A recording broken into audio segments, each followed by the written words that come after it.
Social awareness নিয়ে অনেক বড় একটা মেসেজ এখানে দেওয়া হয়েছে। সো আমি সবাইকে অনুরোধ করব, প্লিজ হলে গিয়ে সিনেমাটা দেখুন। অনেক ধুমধারাক্কা নাচ গানের সিনেমা, সেগুলোরও দরকার আছে অবভিয়াসলি।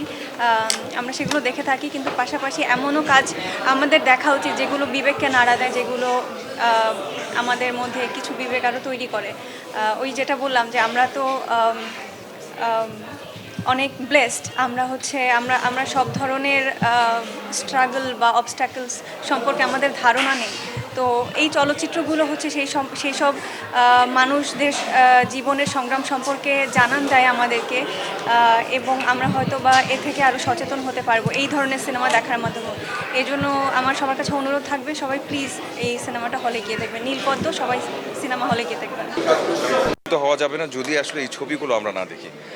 আমি সেজন্যই বলবো যে কারোর আসলে খারাপ লাগবে না, এসে দেখলে একটা সুন্দর সময় যাবে। তো দর্শক যারা আছেন তারা সবাই আসবেন এবং প্লিজ দেখবেন ছবিটি। আমার ধন্যবাদ আমার পরিচালক, তিনি নিজে প্রডিউসার, এই জন্য যে তিনি নিজে অর্থ লগ্নি করেও এই গল্পটা বলার চেষ্টা করেছেন। আমি শুধু এটুকু বলবো যে যে গল্পটা তিনি বলতে চাইছেন বা